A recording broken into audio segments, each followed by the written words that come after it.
All right.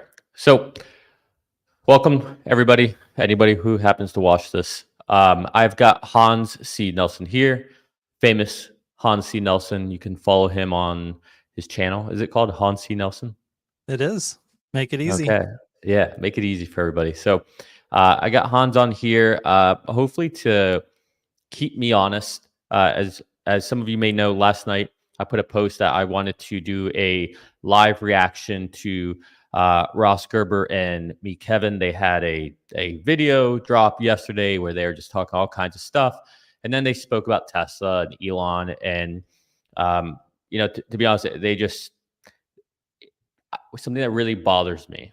And this is live for a reason because I want to show you that I don't BS anything. I tell you what I think, and I'm not here trying to placate to anybody. I don't need this. I don't need revenue from this, money from this to live or anything like that. Like this is hobby. This is fun. This is to connect with people, to meet people like Hans, and just to be able to be a hopefully a balanced force to people like Ross Gerber and frankly Kevin. Why am I taking kind of a shot at Kevin here? Is because the other day he did a reaction to the debate with Harris and Trump, and he had no problem fact checking Trump and Harris, mainly Trump, in real time. Yet here, Ross said a lot of things that were not factual, claiming to say things like he was an expert, and it just really bothers me. It bothers me when someone pretends to know something that they don't, speak about it when they have an audience and they're investing in other people's money and they pretend they know something. And it bothers me also when Kevin is sitting there, also pretends to know these things and doesn't fact check him. Why? Because they're friends? Maybe. But I think that it's disingenuous at best. So I want to have Hans on here to maybe keep me in check so I don't go off the rails and maybe tell me, Nick, you're being too harsh. Like maybe he has some softening, but he was available and he was nice enough to say yes to come on here. So I figured why not? And last thing, real quick, Hans, if you don't mind, what I would like to do is again, I want to be honest. I'm not a fan of Ross. I think I've never liked him. You can see it visibly. There's some earnings calls that we were all on, that even Ross was on, and that Farzad was hosting. And even once Farzad asked me afterwards, like, "Why'd you get off, sir?" It's like, honestly, that guy annoys me. Like, he just wants to talk about himself, doesn't let anyone else talk, and he thinks that everything he says is God's gift to earth, and he's a narcissist. Is how I feel. So I just want to put my bias out there ahead of time. As far as Kevin, I think his politics is suspect. I think he's not a man in many ways that I consider a man to be a man. But I think his points of view in politics, and I think a lot of what he does investing wise is kind of I don't know. It's it's not. I feel like there's a lot of shadiness around it. But where I will give Kevin his flowers is I do not think there's anyone better out there on YouTube or on mainstream media when it comes to reviewing the macro, whether it's CPI reports or jobs reports or looking at yield curve. Just he does just such a fabulous job on that. Like he truly does, and that is one of the reasons why I still follow Kevin and I watch his stuff. I think he does a really good job. But again, doesn't mean I have to agree with everything that he does. So I just want to put biases out there ahead of time so everybody can understand. Like this is not for me to pretend like I like these guys and I'm just this completely impartial person. Not a fan. Hans, for the audience, you don't have to if you don't want, but if you have any biases as well, like let's just get them out there up front. Well, yeah, definitely have my own biases. I'm more libertarian leaning. I wouldn't say that I'm a full-on libertarian because I think there are definitely limits to how anarchic you can go. But I, in this current political climate, I'm pretty frustrated with both the Republicans and the Democrats because I think they're really in lockstep together doing a whole bunch of dumb things that are not good for our country.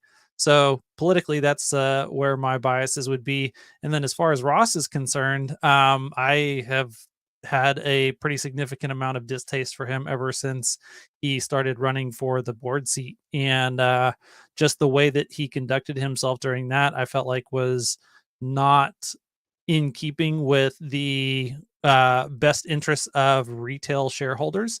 And I could just tell that his perspective on the company was one that was really shaped by environmental concerns, which, I think that it's fair to have that as a reason that you want to be invested in Tesla. But his entire thesis in Tesla and his understanding of the company, I think, begins and ends with essentially two things. He wants it to be the coolest car out there ever made, so that he can brag about having the coolest car that's also the greenest car to all his buddies, and have it be something that's super exclusive that can only be afforded by people who live in Beverly Hills, because he doesn't want to go down to the In-N-Out Burger and see another person who has the same car as him and feel like a schmuck. And I say this because I've heard him literally make these types of points in person before. And so, yeah, I also have a certain amount of distaste for him, because my belief in Tesla and my love for the company is because I want them to make electric vehicle technology accessible to everyone and not just be a toy for rich people. I think that that's what's best for humanity and also best for retail shareholders as well. And yeah, I think that the echo chamber that he lives in as a Beverly Hills resident is one that makes it really hard for him to understand the company from the perspective of the vast majority of retail shareholders. And so I think that I I just hold those things against him as a spokesperson for the company, and someone who, like, I just don't think he really understands Tesla, even though he'll be the first one to tell you that as someone with a communications degree and who's worked in media and investing for all these decades, he has the market cornered on knowing things. All right. Thank you, Hans. So clearly we both have our biases. Before I share my screen, there's actually a comment here real quick. So let me go ahead and address this. You're being too harsh. The Tesla influencer cult has been wrong for years. Why call out Ross because he says different things? I'm not calling out Ross because he says different things. I'm calling out Ross because he's posing as somebody who knows something and he's speaking about it as if he's right. And that's the aim of this video. The reason we're starting And off like this is because I want to on get all our technical biases topics up front. that he, like, these are technical things that he absolutely has wrong. Yeah. And to be clear, again, I'm throwing Hans into the hot seat because he hasn't even seen any of this yet. So it doesn't start off with the technical stuff. We're gonna get into that. But I want to, we're gonna bounce around this video. I don't know how long it's gonna be. It's live. This is just it's therapy for me right now. So, my wife doesn't have to hear this. You guys get to hear it. So with that said, let's get this party going. I'm gonna share my screen. Hopefully you all can see it. We might be louder than what the video is going to be. Apologies. The video's on, I think, 1.5, 2x. So they're going to be speaking fast. We won't be speaking fast. I'll pause as we go. But I've got a couple of spots where I just want to jump in and just get some reactions. So with that said, I'm going to shut up. I'm going to mute my mic, and then I'm going to hit play. Here's the bull scenario. And I'm just saying this apolitically. Harris wins the election, so there's no big change in policy. Okay. The rates start going down, and in the first year after an election is the best year for markets typically. So this could bode very well for 2025. Okay. We get rates coming down. We get a pickup in real estate and the housing market, which drives economic activity down the line. Consumers have more money in their pockets now that rates are lower. Okay. And they start spending it on cars. So that helps Tesla, right? But it doesn't help Tesla because they're already giving people 0% financing that they're subsidizing. So this is the problem when you give 2% financing that you finance, then when rates go down, it doesn't help you. See, this is a mistake they made, is. So I just want to start off with that one right there. I thought it was hilarious that he spoke out both sides of his mouth on that one. That didn't really seem logical to me. Him just sitting there, just out the gate, right? And this is supposed to be his forte, is finance. He's saying that because Tesla's lowered rates right now, when the Fed lowers rates, it won't help Tesla. But that makes no sense because right now Tesla's funding those lower rate cuts. So by nature of that, whenever rate cuts come in, Tesla won't have to fund those, and they can choose to either just pocket that extra cash that they were funding for the rate cuts, or they can use that to make the vehicles even more affordable. Am I missing something there, Hans? I assume what he's saying is that the specific loans that we have already financed, we're gonna have to continue to finance. Like, we can't convert those over to the new interest rate and get out from under the fact that we're paying that cut on the loan. Um, but yeah, that's neither here nor there as far as new sales once rates come down. And the broader implication is even has less to do with the specific loan for the car. If rates come down, there's a whole bunch of things that get cheaper for a consumer, and the consumer ends up having more money to spend on discretionary things. And so, I think that the impact of rates coming down is far larger than just the amount that you save on your car note specifically. Yeah, agreed. And there's also the ancillary effects, right? When you lower those rates, then suppliers they have to take on debts to be able to finance their projects. Right? A lot of these are smaller companies, and it perpetuates itself. So it's not just it. That's a very shallow way of looking at it, in my opinion. But let's continue. It was, so they're giving low financing rates now, so they're not going to spur any more sales with the Fed going. So Tesla's tried everything in the book to sell cars, other than the thing that everybody uses called advertising. They have what I call a negative marketing campaign, where the CEO works hard every day to convince people not to buy the products, and he's doing a great job. He's doing a phenomenal job. I have never seen somebody turn off more people quickly than Elon Musk. But it's official. I thought Kanye West would be hard to beat. Like, he's so offensive. Like, when Kanye walks around LA with his naked girl, like, that's what he has to get for attention. He's got to bring a naked girl with him everywhere, which is what he does. Like, he did this down the street from me the other night. Giorgio Baldi, it's like on my street, and I'm like, Kanye in his Cybertruck with a naked girl eating at Giorgio Baldi. I'm like, thank God I didn't go there last night, Wow. I know. Wow. So now more people hate Elon than Kanye, I think. So Yeah. So I mean, this is the it's too interesting bad, thing. Yeah. On Tesla, I mean, it seems like Elon has this hope of, hey, let's wait for the election. It does seem like, I mean, obviously we know he's pushing for Trump, but He bet on the wrong horse there, didn't he? Huh? Well, I mean, I guess we'll know within what 60 days or something. 160 million to lose is a lot of money to spend for a losing campaign. And you know where that money's going to come from, right? He's got to sell Tesla stock. So, by the way, just be waiting. The Tesla sales are coming soon, because when I talked to Elon on that conference call a couple of years ago, he said, I won't sell stock for at least a year or two. Well, that's coming up now. So, All right, so there's a lot there. Hans, just curious if there's any quick reaction to any of that. He doesn't know anything that anyone else doesn't know about whether Elon will or will not sell stock. It's possible he may. I think it's honestly less likely right now, because the value of all of his other properties has risen dramatically, and Tesla is kind of depressed. And I think he could easily liquidate some SpaceX holdings. The private market for SpaceX stock is through the roof.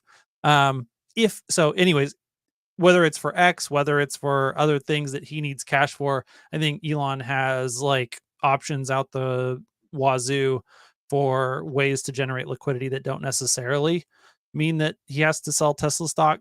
Now I do expect him to sell some Tesla stock whenever, if we get the pay package sorted out and he gets a big grant, and then he will have to pay taxes on that. I think the taxes will come from liquidating a portion of the new compensation package.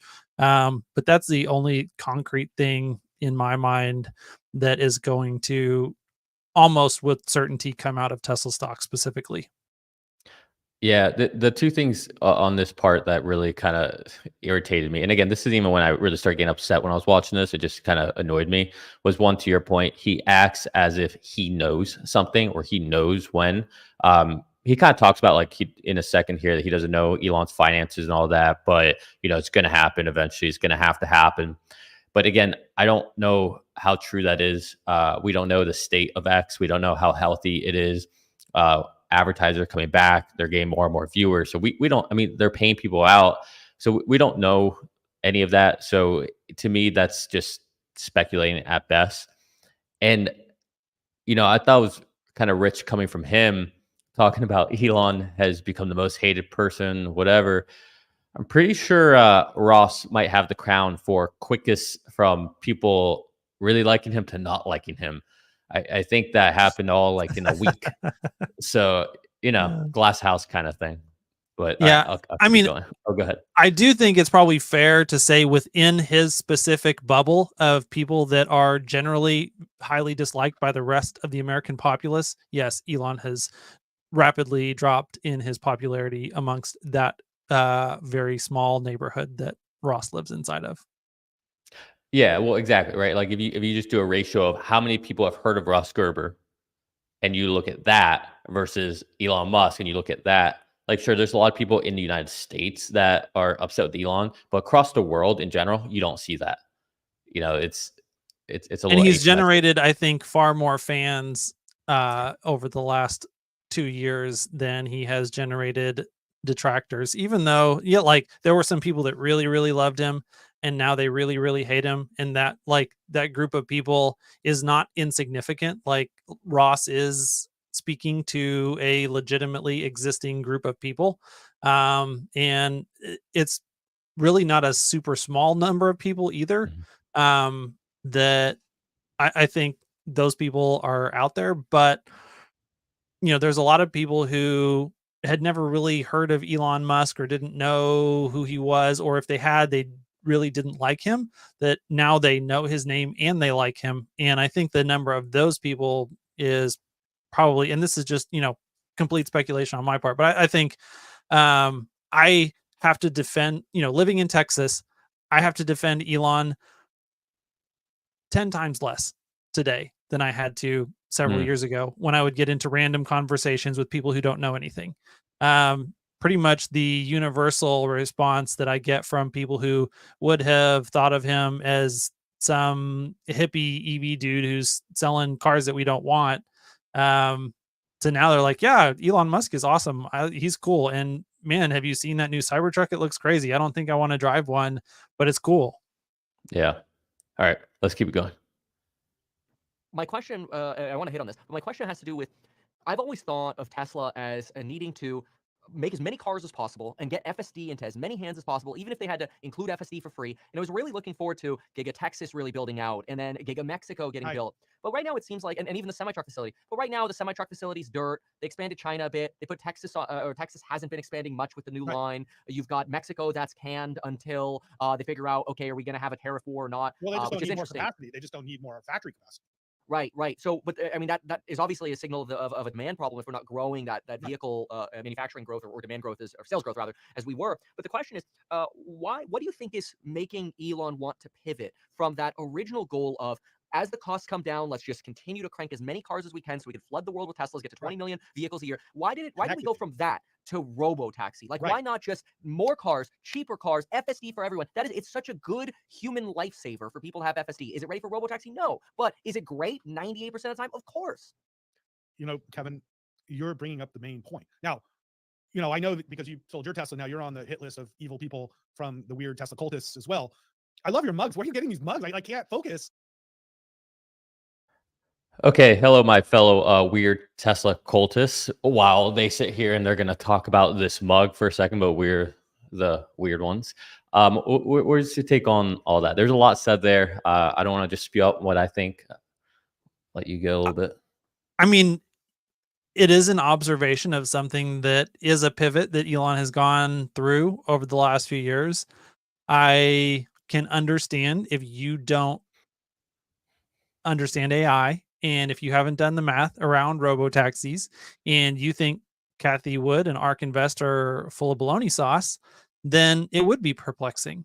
But if you believe that her numbers are even remotely in the ballpark and the opportunity on offer for Tesla to take advantage of is orders of magnitude more revenue in robo taxis than in selling 20 million EVs in 2030 that are vehicles that normal humans have to drive every day, then that would be something that doesn't make sense. But if you think, wow, a car can drive itself 5 times as many hours per day as it does currently and generate revenue the whole time and it only costs me $20,000 to $30,000 to make one, and over its lifetime it can potentially bring in hundreds of thousands of dollars worth of revenue.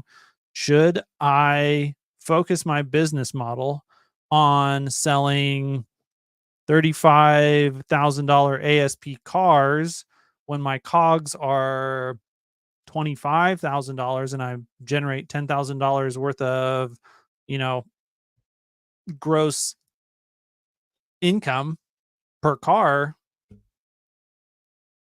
Like, it's a no-brainer. Robotaxis are the future of transportation. They are the future of revenue, until we transition to bots for Tesla. And if you can't understand that, then I start to question your ability to do math. Or, the other thing is you just don't believe that that's something that's feasible and realistically possible. And, I don't think that either Kevin or Ross understands AI even remotely well enough to have any confidence there. So that's why they are upset by this pivot, because they think that Tesla's moving away from a solid business plan that's very conservative and boring to one that's super risky that they'll never end up making any money on. And so giving up, known money for, magic AI money to them seems silly. Yeah, and the whole AI thing, you'll see that more clearly in a second here. But what baffles me is that clearly they never understood where the 20 million was going to come from. The 20 million was never going to be a bunch of threes, Ys, S, X, next generation 25K vehicle. That's never what it was going to be. The majority of that was always going to be robotaxis. That is clearly where the scale is going to come from. Around the world, you're going to need way more robotaxis. Like, to me, that was always very obvious. Like, I don't think there is a pivot here. Like, I think that is literally the goal, is to get to that point. Like, I don't know. I mean, that's how I've always understood it. So I don't know. It's maybe everybody else, maybe they're right and I'm wrong. And everybody always thought, oh, they're gonna make 20 million vehicles that everybody drives, and that's the goal. But I went all in on Tesla because of FSD, and this is way before they ever even mentioned 20 million vehicles. Right? 20 million vehicles wouldn't even make sense really for an individual company to make if you are just going to sell them all to individual people. But when you start thinking about fleets, when you think about robotaxi, when you think about Tesla owning about 10 million of them, like, then it really starts to make sense. And then as every year goes by and less people are actually buying a vehicle, instead they're using a robotaxi because it's just more economical, then you need even more robotaxis to replace the ICE vehicles, even the old EVs that are out there. Like, it just, I don't know, to me, it just seemed very logical. But maybe it wasn't. Or maybe he did pivot, and I don't know. No, he's never actually mentioned it, but at no point did they ever say the 20 million was going to be with humans behind the wheel. Well, I think we're, on the overall production ramp, we're going to be pretty challenged to reach 20 million cars per year by 2030. And I think that, he's had to spend a lot more time and energy focusing on getting FSD working. And I think that has detracted somewhat from the growth in vehicle production. And so I think that's where that concern is coming from. I think that we'll get to the 20 million. I just don't think it's going to be by 2030 unless, we would have to see a radical ramp in production in order to reach that by that timeline. But the nuance I'm trying to distinguish here, though, is that they clearly, when they thought 20 million, they did not think that'd be robotaxis. They thought 20 million would just be vehicles. I don't care when it happens. Like, I think that's still the goal. But they clearly Absolutely. thought it was steering wheels and pedal 20 million. Yes. Like, to me, it's like, that clearly wasn't it, but they had that impression. So I don't know. To me, it's like, okay, like, when I heard that, it makes Which me means they question, weren't like, listening to Elon. ever. Yeah. So it's like, all right, it's like, and you're gonna see, like, that continues as this video goes on. It's just baffling to me that's like I actually ever spent time even listening to these people, because they're not listening to the actual master plan or the actual person. All right, let's keep rolling here. Is like did you get sponsored by Lego or something? Like my kid's Lauren here. just My kid wants to be a YouTuber, so I said, Let's skip through this. probably this was But yeah, so my kid's here watching YouTube today. I don't know. I was thinking about maybe letting him be on the show, but then my wife would be mad and be like, the Tesla haters will track him down at school and make him go in the Cybertruck. But actually, my kid is one of the biggest fans of the Cybertruck there is. But he's smart. That's a different issue. So when I invested in Tesla, that's what Tesla was. It's a company that was a technology company that built cars.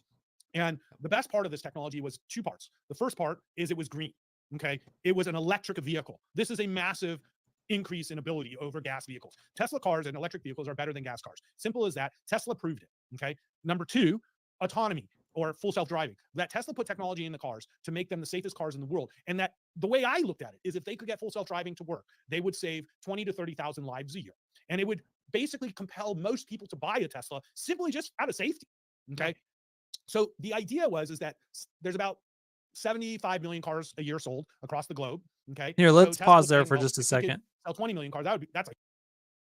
So, essentially what he's saying is that the software is just a demand lever to move metal, and we're still making money off of moving metal. Like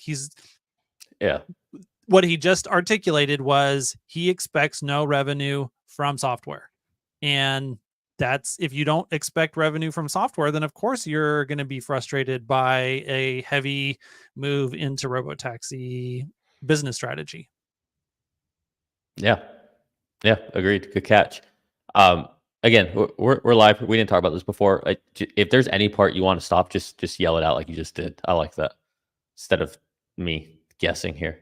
All right, I'm gonna keep it going. That's a huge percentage of the global car and truck business. Maybe a little bit aggressive, but could Tesla sell 10 million cars? Probably, if they wanted to and had real truck lineup, and a real car lineup. Like they probably could have gotten to 10 million cars a year and been the biggest car company of all time. Why?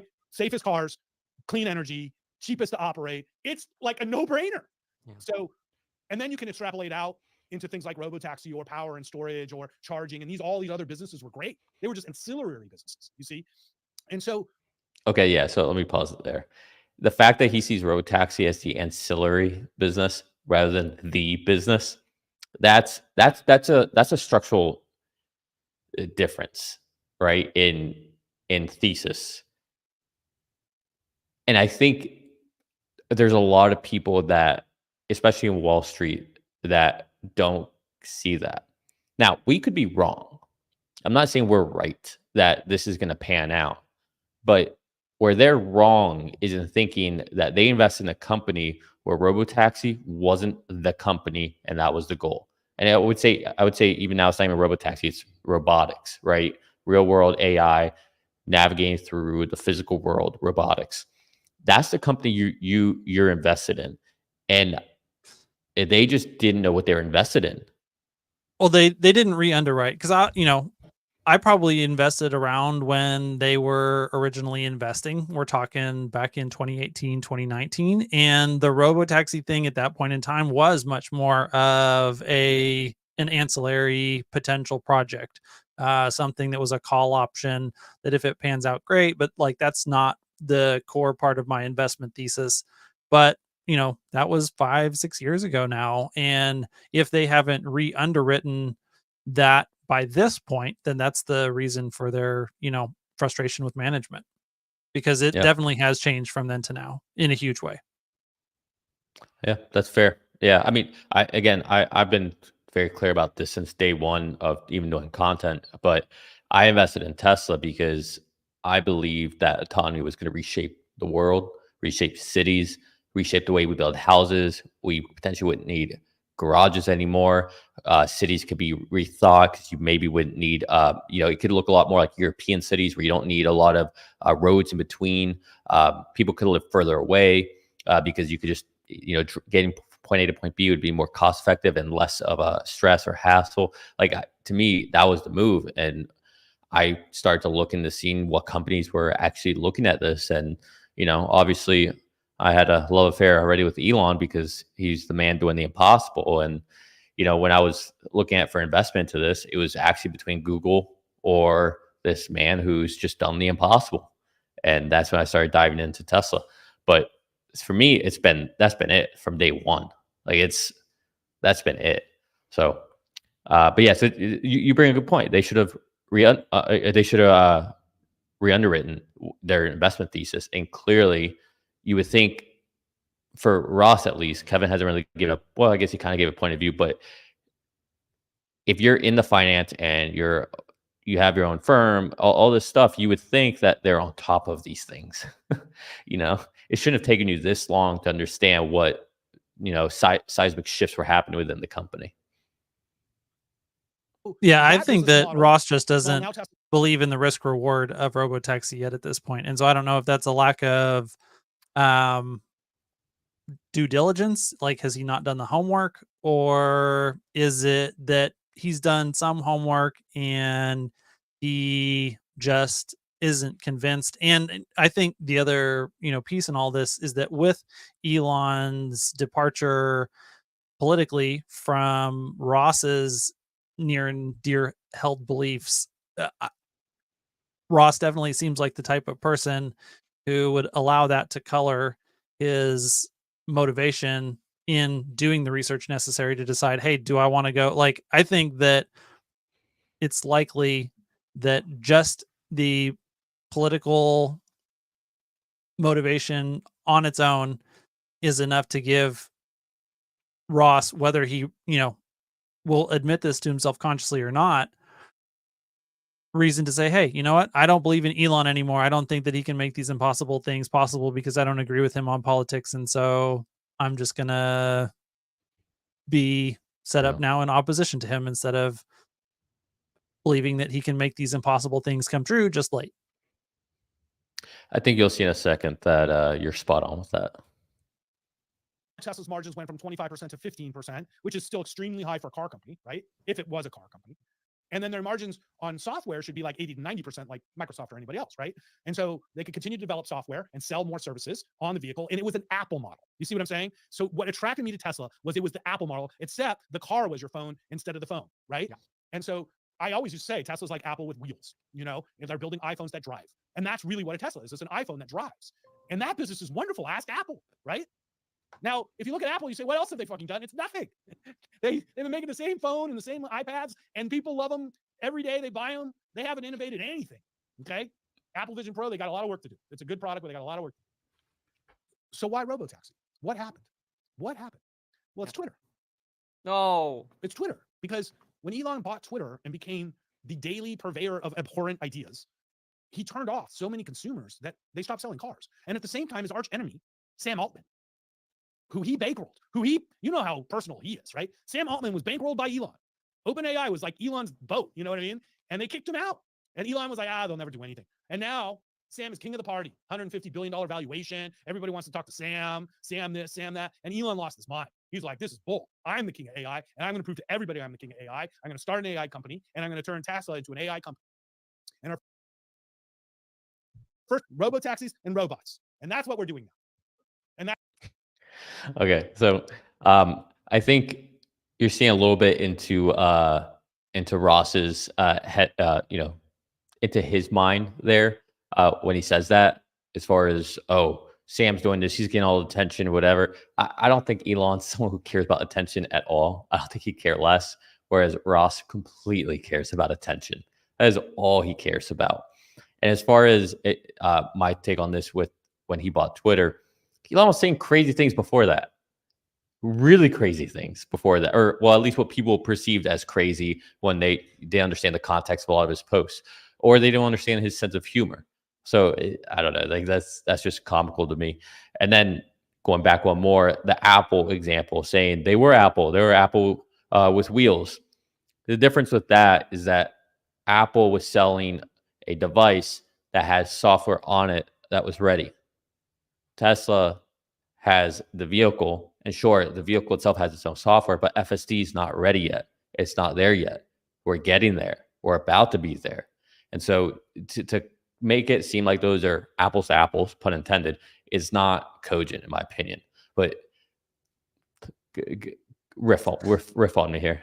Yeah, so I mean, that is a reading of history that I'm sure goes over, quite well in certain circles. The timeline, I think, feels like it fits for some people with Elon's behavior. But one of the things that I would point them to is the fact that Elon started making Tesla an AI company long before he actually departed from OpenAI. And that's because he could see that the developments that were going on in AI were going to be relevant to the car business. And that is actually the real reason that he became less and less involved with OpenAI over time, is that there was a conflict of interest and it became clear either Tesla's going to become the CEO, owner, and 100% in control of OpenAI, and he's going to bring that under the fold of Tesla things, or they're going to be completely outside of his realm of influence. And that was kind of, how that split ended up developing over time. And then, of course, they went on to, turn a very not for profit company into a very for profit company. And, does Elon have a chip on his shoulder about all of that? I think it's likely that he does have some of a chip on his shoulder with that, but that doesn't mean that the motivation. I just think it's a completely The motivation is not baseless. attention. Yeah, well, the motivation's not attention, and then the need to pivot to robotaxis has anything to do with X. Like, he's been talking about a software defined vehicle future for a long time, and 2016. yeah, which was essentially the genesis of OpenAI as well. And so that was just, this has been building for a long time, and the purchase or not purchase of Twitter and turning it into X has nothing, like, we were going to be at this point in time where Elon is all in on robotaxis, even ahead of growing vehicle production for the time being, regardless of whether Twitter was or was not purchased. And I think that, like I said, that Ross's need to bring Twitter and Elon's political tweets into the logic around robotaxis, I think, says more about Ross than it does about Elon. And it Yeah. shows, like we said, that he's not been paying attention to Elon and what Elon has been saying and the inevitable trajectory that this technology has been on for a long time. I would also say to sit there and say that Elon bankrolled Sam, and then Sam's getting all this attention, and now Elon's jealous. That's really a bastardization of what happened in history. You explained a lot of it, but don't forget, Elon put essentially Sam into place. Elon, yes, bankrolled the opening of OpenAI. He also is the one that pulled Ilya away to be really the think tank behind OpenAI and foster all of that. And like, Elon was not just the piggy bank, like Elon was the architect of all of it. Well, and I would point out that every person that was in Sam's orbit at that point in time has Is left out. his orbit, except for Greg Brockman. They have all decided, you know what? I don't really believe in Sam, and I don't believe in the way that OpenAI is running. Now, does that mean that OpenAI is not going to be able to do great things? I have no idea. I think it's likely that they will continue to develop great products and services.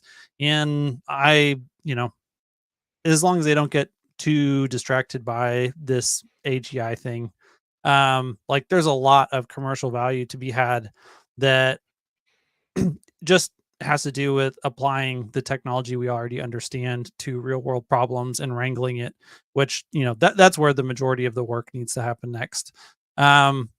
But anyways, yeah, I think that, to say that Elon is the only one who has a distaste for Sam, or doesn't trust Sam, or doesn't want to continue to work with Sam, like, that's just objectively not true. That pretty much all of the early team members who were founding members of this effort have all departed, and that includes not only Ilya, but a lot of their safety and alignment people. Mhm. Most of the other co-founders, Andre Karpathy was there, during the whole board coup thing, and then he has left since then, and it's just been a lot of churn and a very Yeah. chaotic situation. And if you go back to Paul Graham, who Sam used to run Y Combinator, and Paul Graham, while he speaks well of Sam, he didn't want him to continue running Y Combinator, and I think there's probably reasons for that too. So you have to look into the character that Ross is putting on the other side of Elon here, and judge for yourself whether you think that it's fair to have some qualms about how the business dealings that you did with them came out. All right, this is going to get more interesting here now. And that's Tesla. They don't care about selling cars. It's not about selling cars, because what we're going to do is going to be so amazing. What's the addressable market for robots? It's trillions, it's billions, it's 20 billion trillions. Like these people just come up with the biggest numbers. You know what the addressable markets for robots in your home are? Zero. Why? Because nobody has one. Nobody knows if we want them. We don't know what they're going to do. And it seems, according to Trump, that there's plenty of immigrants that have come into this country that will work in your home for cheap. Okay. According to Trump, there's millions of people here that would work in our homes for cheap. So I always like to use the example of Marta, who works in my home, is a wonderful person, and I will not replace her for a robot under any circumstances. Robots are so bad at doing stuff today, like the Coco thing on the road that tries to deliver stuff. And I'm like, what is the purpose of this? This is a nightmare. Robots suck. You know what robots are good at right now? Delivering stuff on Amazon. And now these robotic surgeries are pretty good. They got some robots in the hospital working pretty good. It's not like a humanoid robot. It just does this really well. Like what was that motion again? Like when you cut like you're cutting. I mean, was C3PO that great of a thing? I mean, like C3PO was like almost annoying. It was like helpful when he'd be like, I've calculated that you have 0 chance for survival, Luke. And Luke's like, you don't understand humans. Let me show you how we do this. It's called really stupid risk that I luckily pull off. And that's Star Wars, right? The robots told him he couldn't do it. He did it. He blew up the Death Star. If the robots would have won, then it would have been Darth Vader in charge. The humans won. Well, okay. Okay, so that's a interesting sense of when I hear him say that, that makes me that really puts into frame how he sees the future and how he is forecasting things progressing. I don't think he sees the rate of change. I mean, again, you can sit there and say, what are robots great at? Well, my robot's great at driving me around from point A to point B. It's pretty damn good at it. I have a Roomba that's actually really good at vacuuming things up for me. All these car manufacturers have robots that are really good at doing a lot of different things. They're amazing at welding. So I don't think he understands the curve, right? He's not somebody who sees the world the way Tony Seba does. Tony Seba sees the effects and how fast things are happening, right? And the exponential effect. But Ross, and this is a classic Wall Street thing, so I won't fault him for it, but Gary Black does the same thing where he says, well, it's not real. You haven't sold one yet, so the value is 0. And that's fair if that's what they want to think. That's how they want to do things. I am, at my core, think that's the wrong way to look at things. Yeah, I would say that it is classic Wall Street. And the only reason, it was also classic Wall Street to say that, Tesla was not going to be a big company and not to have an early investment in that. But, Ross's point sounds like a point that could have very validly been made about Apple in 2008. What's the total addressable market for iPhones? It's 0 because there's 0 of them.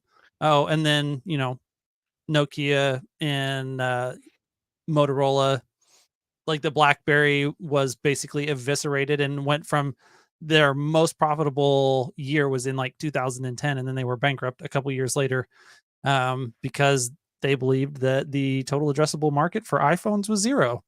And I mean, that is the sensible conservative way. If you're managing money for other people, you're normally making sensible conservative decisions just like that every day. And I think the only reason that Ross ever got on the Tesla bandwagon early in the first place was just because it happened to align with the one moral investing crusade that mattered to him, which was EVs. And now that the things that Tesla's doing on the roadmap have gone back outside of the moral EV crusade. Now he's flipped back to a normal conservative Wall Street type, and he wants to be shown, and he doesn't believe that the future is possible.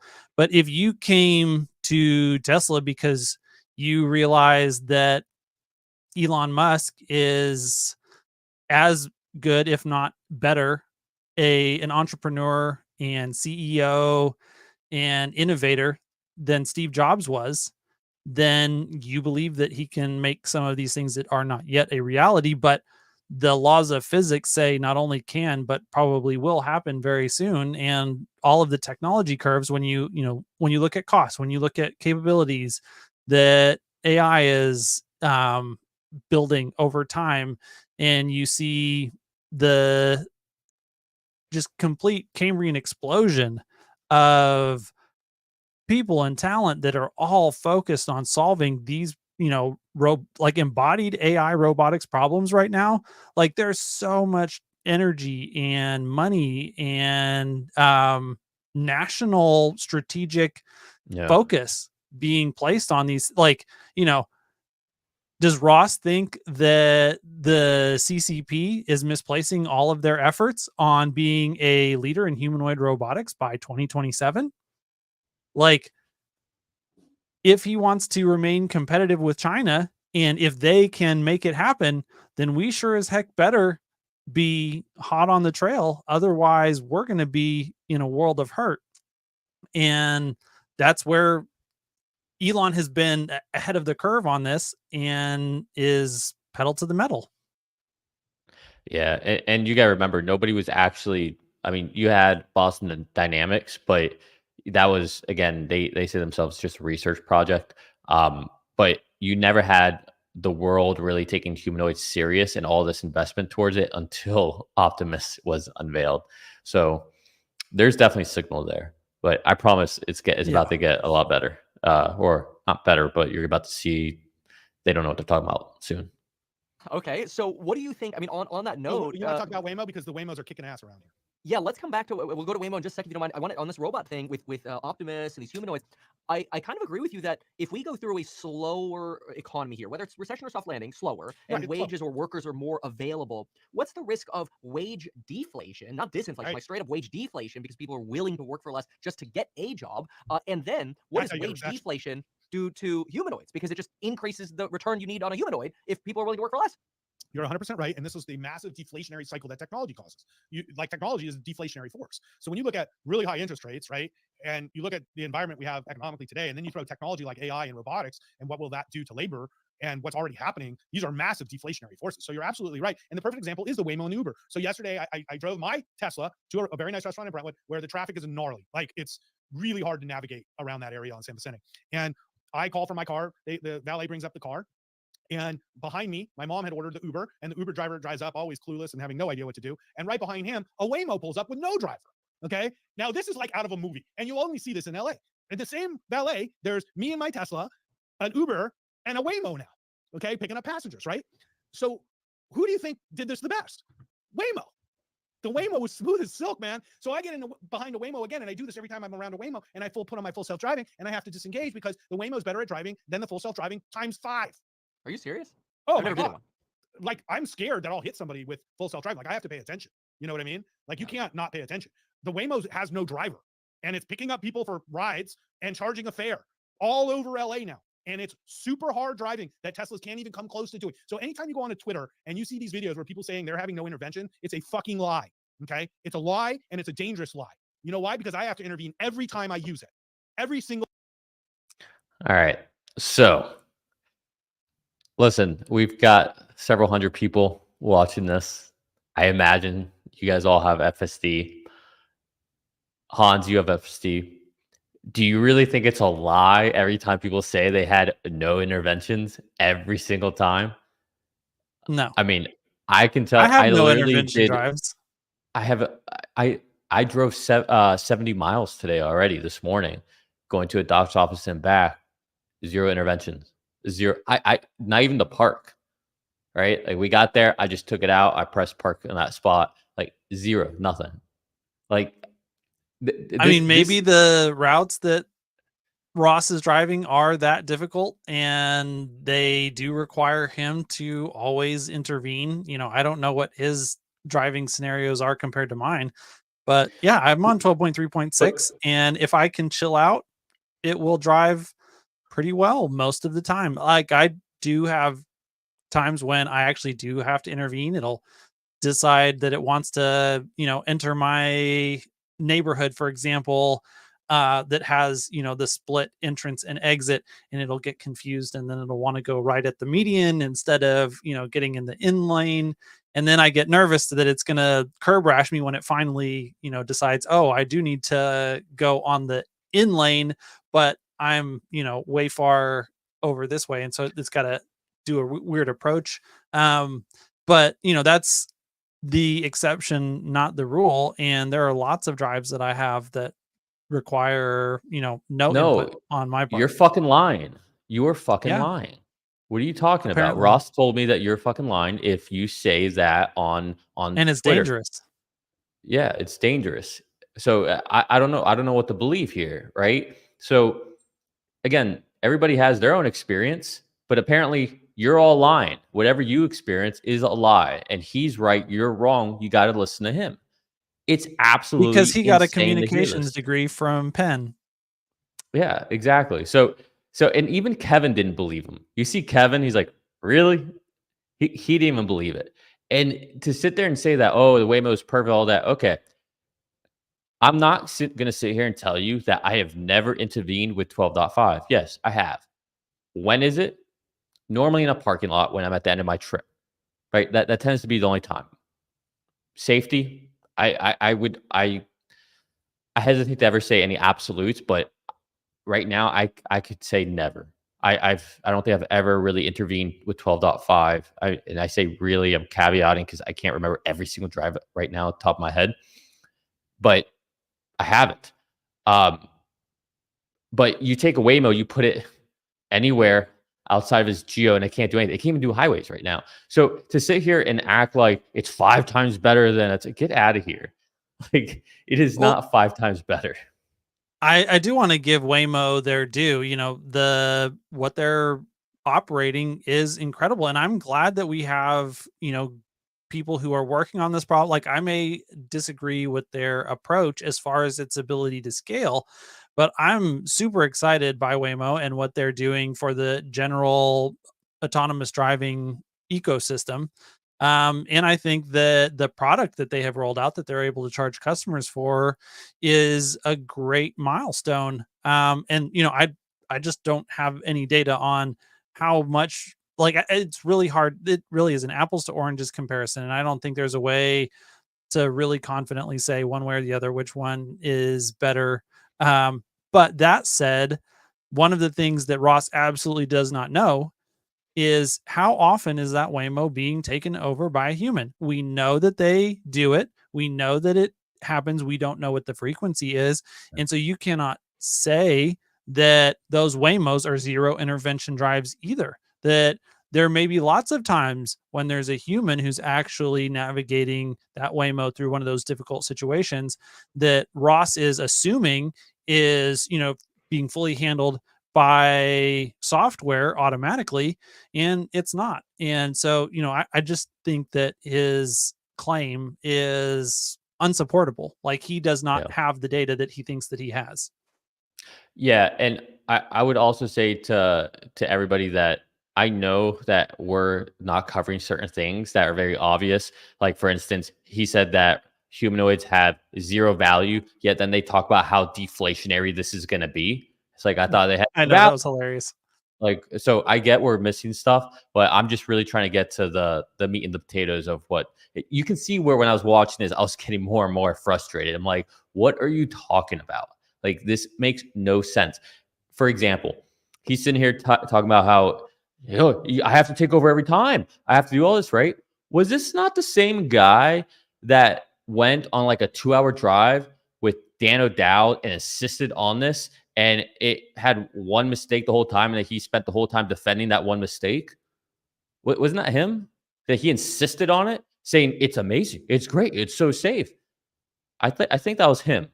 After everybody in Tesla community was telling him not to do it, to check his ego at the door, don't do it. Stop giving this person more attention. I don't know. Maybe I'm having amnesia, but I'm pretty sure it was this guy.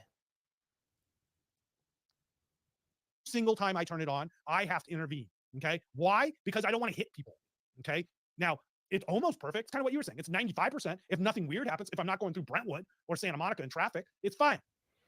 But the minute it gets hard and complicated in construction, so I'll give you an example. Teslas don't see sirens. Teslas don't see fire trucks. Teslas don't see signals on the cars. It doesn't know that the car is signaling to turn into your lane. It doesn't see the signal. It only sees if the car starts moving. It doesn't see signal. Okay. I just want to, we can do this real quick. That's not true at all. You can literally, anytime you're in FSD, you can see if the car in front, you can literally see in the visualization, the blinkers on or off. The Tesla knows. He doesn't know what it sees, doesn't see. All he knows is what's visualized. It definitely sees it. It even visualizes the blinker. As far as police cars or ambulances, does it visualize it? No. But you will get, and I'm not even saying always, but you will get a indicator every once in a while that says slowing down for emergency vehicles. Again, I'm not going to sit here and pretend like I love the way Tesla handles those in these situations right now. But to sit here and make this claim, this is a lie. This is somebody who's lying to you. Okay, like you don't have to believe me. Go in if you have FSD, go in your car. Actually, I don't even think you need to have FSD to see it. I think everybody has the visualization now. Go in there, see if you can see a car's blinker on. He doesn't know what he's talking about. He's wrong. He's just doing this to be sensationalize his point of view. Hans, push back if you think I'm wrong. Nope. All right, cool. Let's keep it rolling. Signals. So how's it supposed to anticipate when somebody's going to cut you off when they're signaling and haven't moved yet? That's interesting. Yeah, that's a really good point. Yeah, I mean. Okay, sorry. One other thing. This again, just maybe we could spend a second on this. This goes to the point of he doesn't understand how this is working. So because he thinks he doesn't see a signal of a car on his display, how does it know that the car is going to go in? It doesn't know. Well, last I checked, humans don't have a signal when they're across the street. Yet somehow FSD knows that a human's about to cross the street, right? The kinematics of the human. Like it, just because you don't see on the screen doesn't mean the software doesn't know what's going on. They're not visualizing every little thing. All right, we'll keep it rolling here. Hans, I know you don't have as much time. Anytime Elon wants to have a debate about the quality of full self-driving, I'm happy to debate him because it sucks. Because I'm tired of it. I'm tired of these people lying to the public. It sucks. Are you thinking about? Are you still driving your Tesla? Or are you still using? Yeah, I drive 2 Teslas, and one I was promised full self-driving, my Cybertruck, which is the greatest product that could have been, and then I've got my Plaid that has full self-driving, and I use it, and it's fine, but I'm not closing my eyes and like letting it drive me around. You know, I have to pay attention. And now it sucks because if you even look at your phone or do anything, it warns you and beeps and whatever. And I'm like, dude, like it's not usable. You know, that's why I say it sucks. It's not that it doesn't work well; it works pretty well. It's that if I put it on, I'm like stuck like this in my car. You know, and that's all I can do. Is like this. You gotta get the suction cup phone mount. So just a couple points there. So one, it's not usable yet. I use it all the time. He's saying, I'm stuck like this. Yeah, it's hands-free now. He said he was promised in the Cybertruck. There's never been a promise of anything. We've all known that it was going to be delayed. This has been known for a while. So there's lots of like inaccuracies here, but you can see he's just so emotional about it.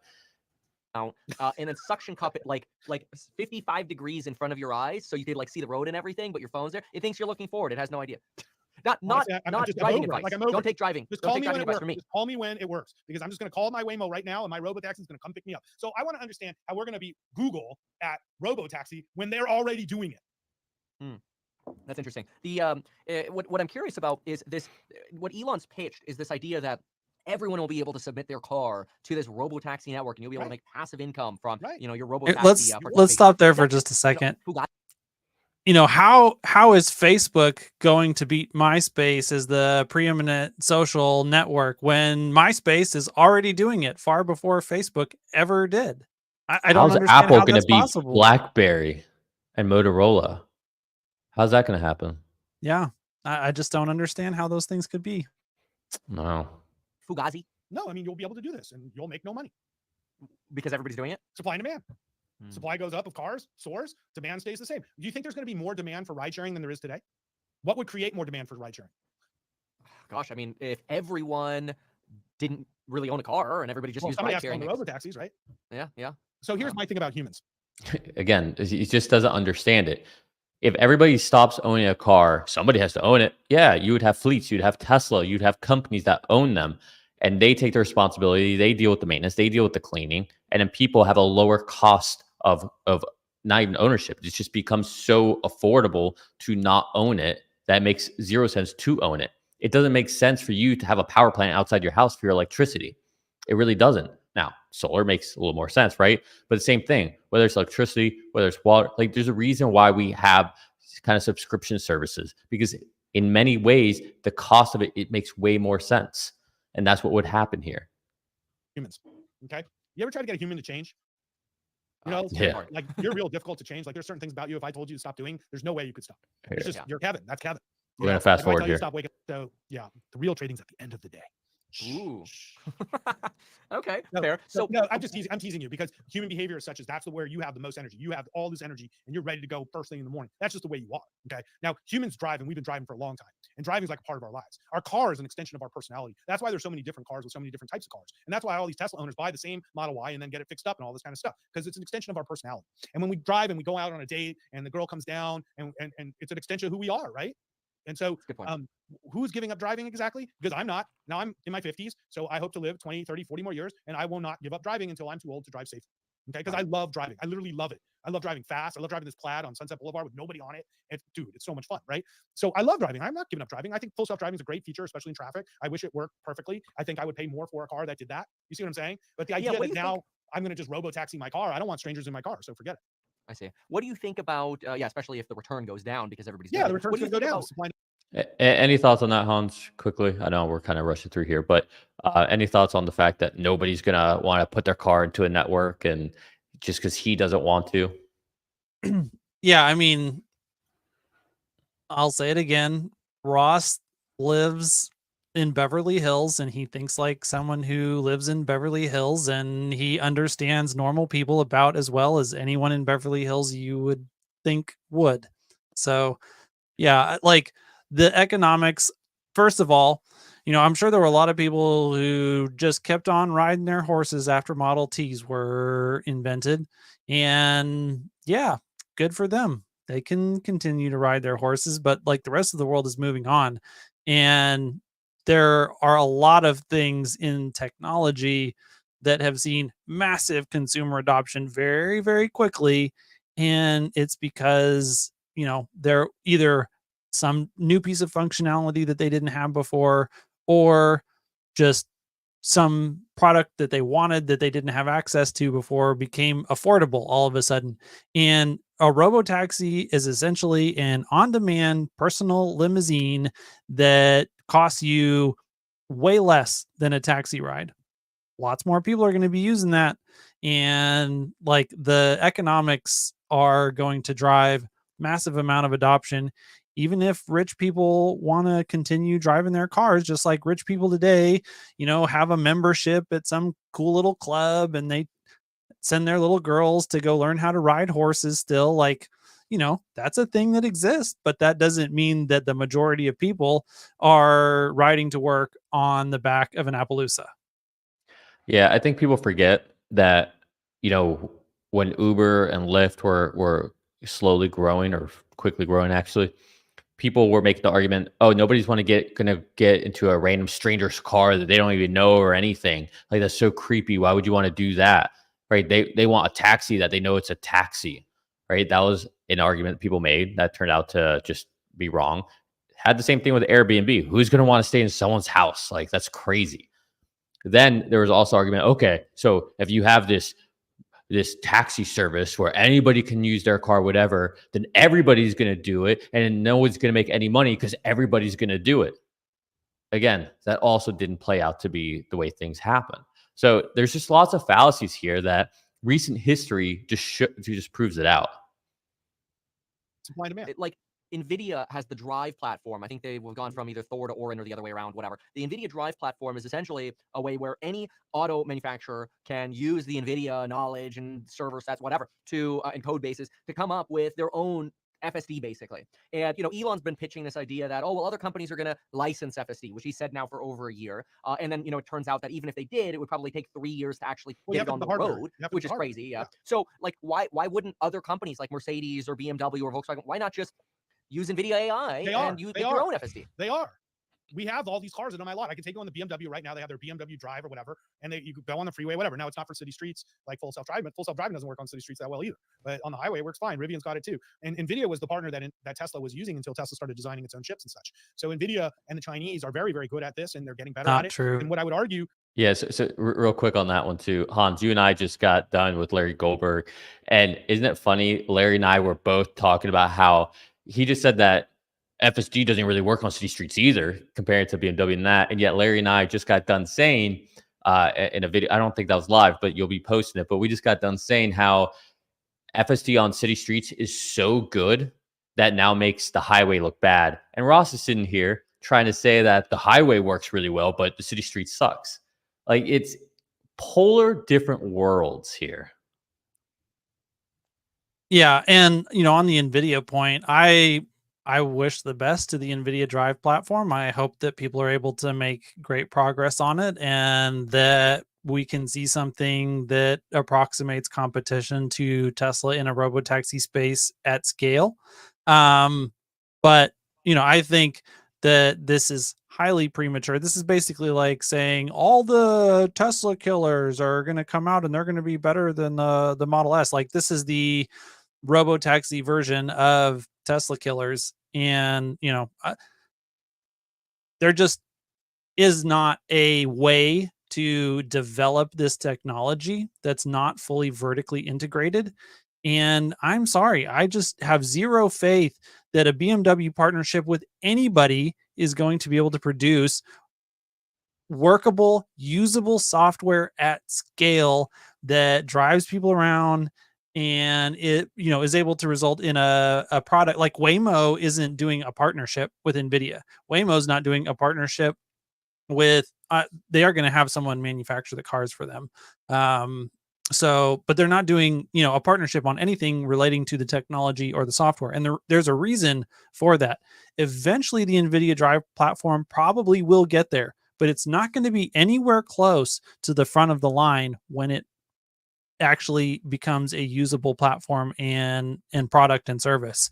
And that's just like, if you don't understand the way that disruptive technology works, that may sound crazy to you, but I assure you, like, that's what's going to happen.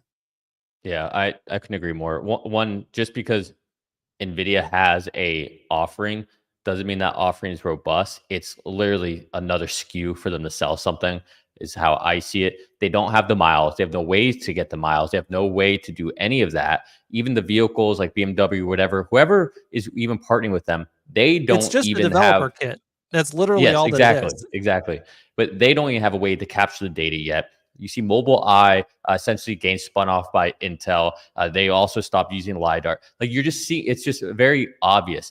And then normally, I would say yes, there can be a number two or number three, but it becomes almost impossible when the number one is so vertically integrated from the vehicle to where they, I mean, literally from where they get the raw materials, they're making their own lithium, like all the way up from the software. They're even starting to make their own computer chips. Like, it's that you can't work with other partners and compete.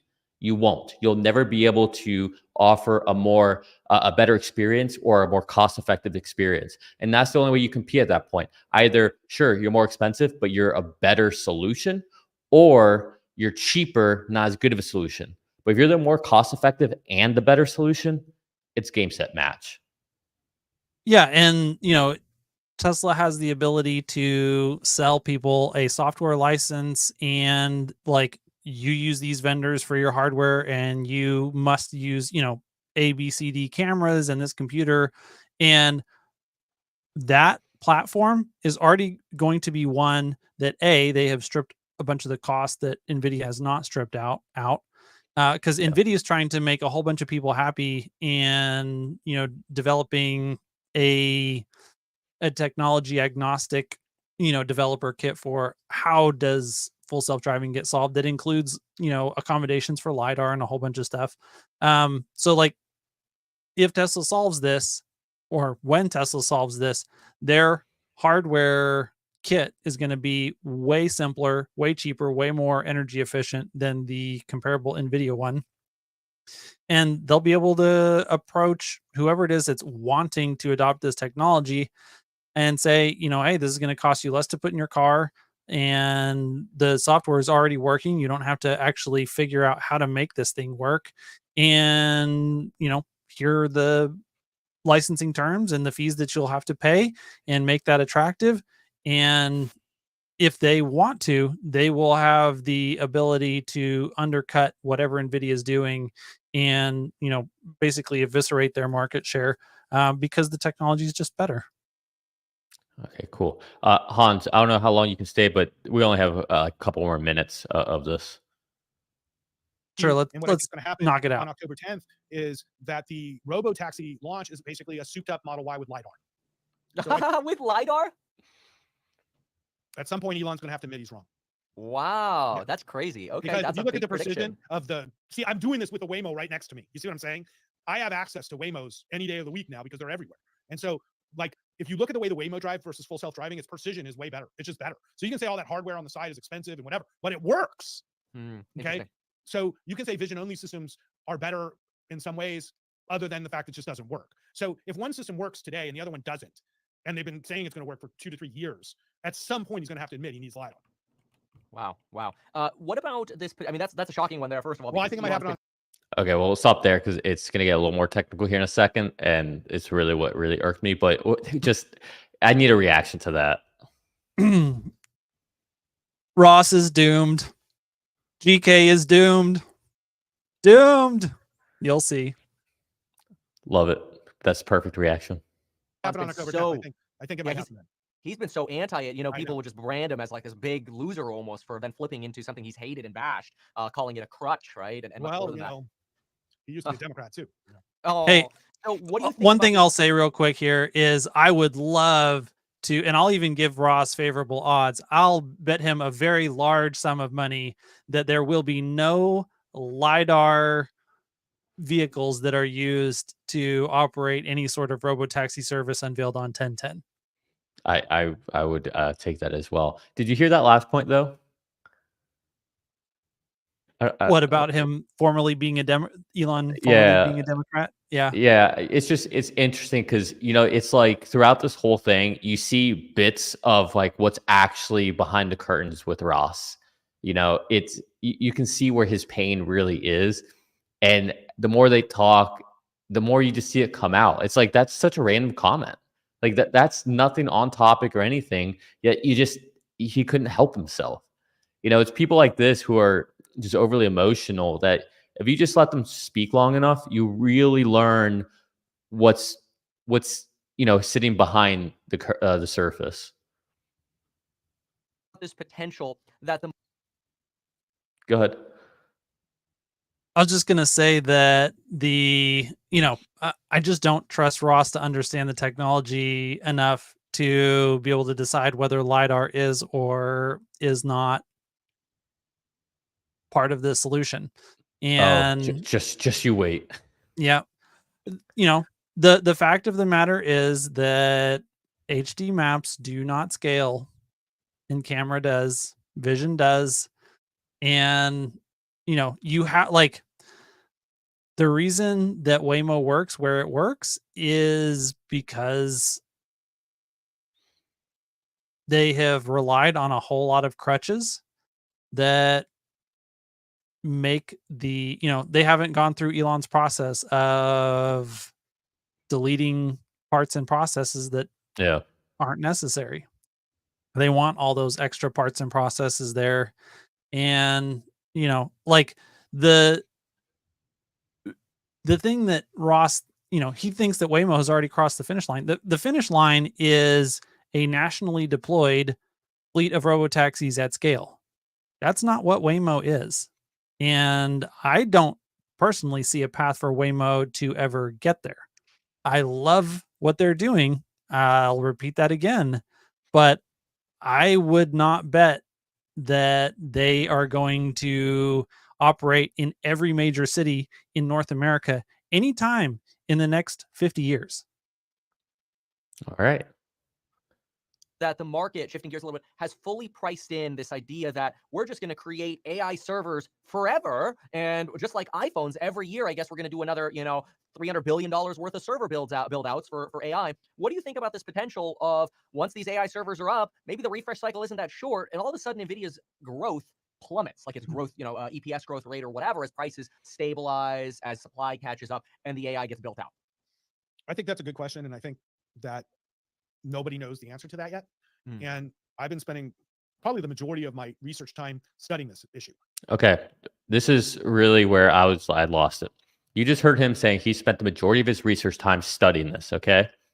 So he himself is putting his hat on, and you're about to see the extent of his research. This is the person who manages money. Okay. And Nvidia is our top holding, or one of Microsoft and Nvidia kind of switch places here and there. And Nvidia, I think, is one of the greatest opportunities for investors that I've ever seen. And actually, ironically, is half the price of Tesla. So you can buy Nvidia stock at half the PE of Tesla, which is kind of crazy when Nvidia's growth is like hundreds of percent and Tesla's earnings are basically going But down. Optimus, Ross. Once again, I hope it works and it's great. Let me know when it's ready. Just call me when it's ready, and then I'll start analyzing it. But I'm not going to analyze a fake thing. And so, like, when it's real and it can like do more than fold close, like, let me know. In the meantime, Nvidia's selling a lot of chips, right? So here's the way I understand it. And granted, I try to simplify things for people so that we can all understand and not just talk tech talk. Okay. And now he immediately caveats to, I like to simplify things. Okay. That's fair. I like it when people do that too. I've always said that if you actually understand a topic, you can provide an analogy or a metaphor, or you can distill it down to its simplest form for me. All right. However, in this case, I think Ross is using that as a caveat or as a crutch so that when someone like me exposes that he does not understand what he's talking about at all, he has an out. So you guys can all think what you want. Maybe I'm wrong. Maybe he is, but you're going to see even his examples, his analogy, his understanding is just incoherent and not even in the realm of accurate. But essentially, all the server centers we have today don't work for AI. The way servers work today is it takes data and it sort of just like puts it on a piece of paper, and then when you ask for it, it pulls it up. And we have what we call short-term memory, cache memory, and then we have like our long-term memory, CPU memory, where it's like sits on some. Okay, so let's just start there. We do have short-term memory. You do call that cache. That's true. There is no such thing as CPU long-term memory. That's not a thing. The way it works is CPUs are processors, and they listen to RAM first. RAM is that cache short-term memory. All right. It's non-persistent memory, meaning it always needs electrical current to sustain that memory. Long-term memory sits on SSDs, HDDs, and NVMe drives, right? In your computer right now, you have RAM and you have an SSD. The CPU is like a serial operation processor compared to a GPU, which is like parallel and volumetric. All right. So he just out the gate, right? This guy who's trying to distill things doesn't even understand that CPU is not a storage medium. Just out the gate. Any pushback on that, Hans? All right. No, I'm just curious to see what his next metaphors are. Yeah. Those aren't even metaphors yet. Those are just basic foundational understanding. Everybody knows you got a CPU, you got some disks, you got some RAM in your computer. Or on your desktop somewhere. And so when you query information, how long it takes to get that information is relative to how close that information is to being, inferenced. So like now, if you ask a chat a simple question like what's the weather in LA today, it comes up with the answer right away because that information is easily addressed right off the internet. But if you ask a deeper, again, when you ask a chat, when you ask an LLM, what's the weather in LA? That's not what's happening. It's not looking at the internet per se for the answer. Like it's not what he's saying. The way he's explaining this, and you'll see he does it again. He's acting like it's sitting there just cached in memory, and that's not what's happening. Deeper question like formulas, like I like to ask it formulas like if I earned a client 500% over 14 years, what's the annualized rate of return? And the way it has to do that is it does the calculation, and it'll work through the calculation with you, which is super cool. But it takes more time. It takes a lot more time than a calculator. Okay. And the reason the financial calculator is faster is because I just put the inputs in and I get an immediate output because that's all it does. You see what I'm saying? Where chat does all kinds of things. Now I'm asking it a math financial question. So it's got to go into the math financial part of the brain and find that formula. And then it's doing this all in real time. This is extremely difficult when you actually think about it. It's amazing. It's super awesome, because it actually can teach your kids how to do stuff like math or algebra or whatever. Oh my God, I use this with your kids when you're trying to teach their math homework and you haven't done high school or junior high school math in like 20 or 30 years. And your kid's like, how come you don't know algebra so good? I thought you're so good at math, Dad. And I go, because I'm reaching back into the largest hole in the back of my head to remember algebra from 40 years ago, kid. Okay? And that's the problem with modern server systems. So what has to happen now and what's happening? Okay, so again, that's somehow he just said that that's the problem with modern, like, we're talking about apples and oranges here. Go ahead, Hans. Yeah, just he obviously has talked to a lot of people who are talking about, issues that we have with memory, but like his grasp of what they're saying when they're talking, like he's heard smart people tell him accurate things and he has taken that in and turned it into gobbledygook that is not making any sense. And, that's the basis on which he's making investment decisions about who is and is not going to be a winner in AI. Yeah, what he's doing is he's conflating attention and memory. And I don't think he understands the difference. All right. Attention, I mean, I think it was either on this episode right now, because we've been on for a little bit, or it was with Larry. We're talking about attention's all you need, the white paper. That's different than memory. When he's sitting there saying, oh, I got to go back in my mind to like retrieve this, and he's using that as an example for the LLM trying to, teach algebra, it's not that. See, I struggle to even like to explain why he's wrong, because I can't even give an example of why he's wrong, because he's just wrong. The LLM has been taught. It's not like it's going to find the right answer in the internet. It has weights that you're putting these inputs into. These inputs is where the attention matters, because you have a context window. Those are tokenized. Then that gets put into the model. It runs through the model, and based on the different weights that have been set, it has an output. It's not going out to the internet trying to find, hey, what was the answer to this? Let's look at this website and find this book. That's not what's happening. And he does not seem to understand that, because you'll see he continues to make that type of analogy. Go on. Yeah, I was going to say that, one way that I think about this is when you ask an LLM to solve an algebra equation or something, like essentially what you're doing is telling a person, hey, what's the answer to this algebra problem? I need your answer in the next 0.5 seconds. Go. And like whatever its gut reaction to the answer to that solution is what you end up with. And that's like the way that these large language models work. They're not given, this is why people talk about chain of thought reasoning, is that the only thinking that you're allowing this model to do is a snap response to whatever your question is. Correct. And so if it needs to sit there and think through something sequentially, this is why, one of the prompting methods is think through this problem step by step. And it kind of simulates doing that, but it's not actually doing that. It's still just like crunching through and giving a better gut response to an answer. And yeah, this has very little to do with memory as far as I understand it, and much more to do with the architecture of the LLMs and how they're built to begin with, and then also the way that we currently use the inference compute, and the fact that we don't typically, or at least, when we were starting all of this, inference was pretty expensive process to run. And so you didn't want the LLM to sit there and perform multiple cycles on something, because, if you want to give it 10 cycles to think on a problem instead of one, well, now the cost to do that inference just increased by 10 times. And so obviously you don't want to do that. And so, these are different problems than what Ross is describing, as far as I can, try to understand what it is that he's even talking about.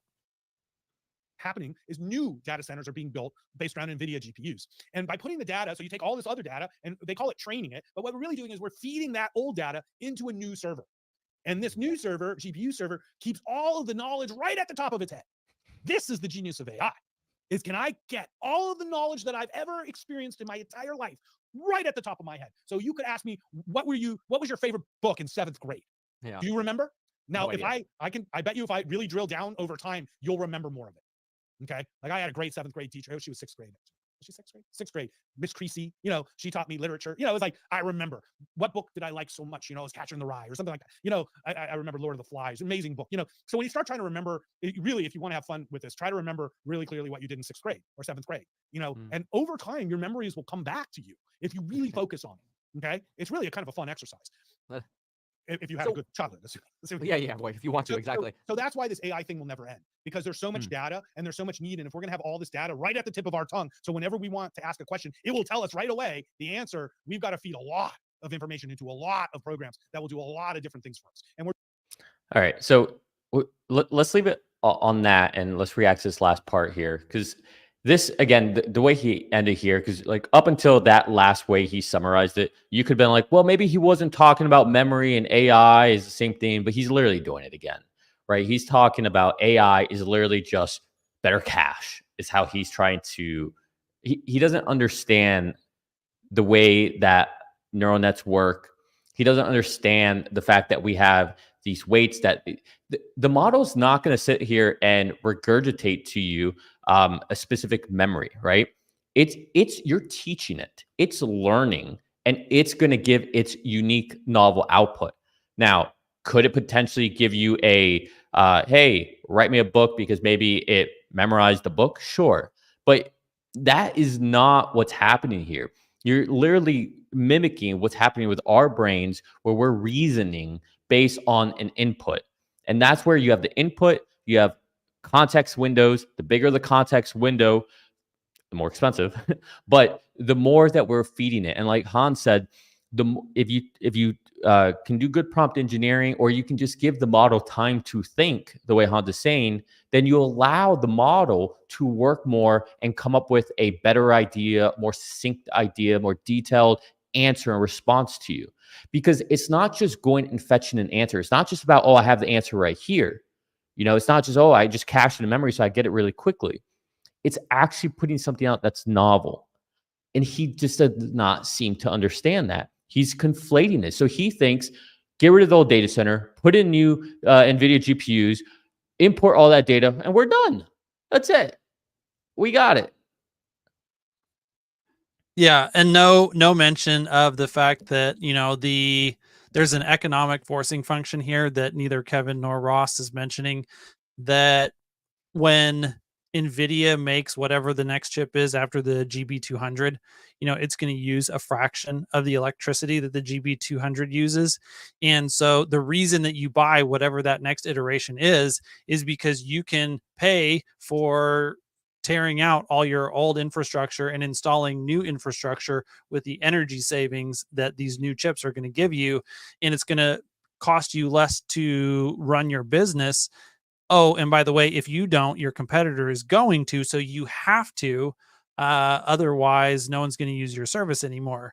And so, that's a level of the economic incentives that are going to drive continue. Like, we've never just stopped using chips. Like, that has never happened. Like, we can always figure out what is something more that we can do with this new level of compute that we're getting, whether it's CPUs, GPUs, NPUs. Like, we're constantly figuring out, like, okay, maybe Cisco wasn't able to continue to grow networking infrastructure forever, but networking infrastructure is not compute. And what Nvidia is doing is compute. And I think it's pretty silly for people to try and overlay what happened with Cisco historically to what's happening with Nvidia, because they are entirely different sectors of technology, and especially, if you take into account the earnings growth and the multiple that Cisco had, like if you compare that to the multiple that Nvidia has, like their share price has actually lagged behind their earnings growth. Mhm. And so they actually went through multiple compression while share price was going through the roof. That never happened with Cisco. Cisco is going through massive multiple expansion while their stock price was soaring, but their earnings were lagging way behind the rise in their stock price. And I think that's the ultimate point that Kevin and Ross are trying to drive towards here. And I think it's an asinine and not very well informed point. Yeah, I just I, I can't stress enough, especially for people. Like I said, again, I started this off saying that I still watch me, Kevin. I think there's a lot of stuff that he does that I think he is the best at. There's a lot of things I don't agree with. I really find it either intellectually dishonest that he's not fact checking Ross here. If Kevin understands this stuff, if he doesn't, And then yeah, I that's don't think fine. he understands it. I think that, like you said, it's really hard to understand macro and understand Nvidia. Like, Mhm. let's be real. Nvidia has kind of been a phenom that came out of left field for 99.9% of investors, and they still haven't wrapped their head around it even today, much less understood it before it happened. And it's just like two completely different worlds, like trying to Yeah. understand macro and trying to understand the depths of the competitive advantage that Jensen has built up over decades with Nvidia. Yeah, but just in general, I mean, because I feel like what's happening here is there's this false premise that buy Nvidia stock, and again, I never give financial advice, but I'm just trying to make this discernsion. I just want to discern these points. Everybody talks about Nvidia's AI company. I've been on plenty of channels saying that they're a hardware, a chip design company. Um, are they doing some stuff on the edges with software? Are they creating certain libraries, software stacks? CUDA is really interesting. I wouldn't classify it as, in the AI realm, but they are tangential to it. The same way I would never call a picks and shovel company a gold company, right? Or a mining company. There are differences here. I can give anybody on this stream 50,000 H100s. You would not know what to do with it. Even if you were smart, you knew what it was and everything, just having the GPUs does nothing, right? The GPUs are a means. They are the shovel to actually go and do something. And that is so critical that I think whether you watch CNBC, whether you watch Bloomberg, you watch these guys, there's this false premise that NVIDIA equals AI company. Now, NVIDIA is a great company and they're going to grow for a long time. They're not going anywhere. They're the leaders by far. I have so many friends that work at that company. All right. So I'm not shitting on NVIDIA, but it's important to understand that there's a difference between what OpenAI is doing, what NVIDIA is doing, between what Anthropic's doing, what OpenAI, or then what NVIDIA is doing, what Tesla's doing, what NVIDIA is doing. NVIDIA is an important part of it. You need it to actually do the interesting stuff. But itself, you can't just throw data at a GPU and things happen the way it is being positioned here.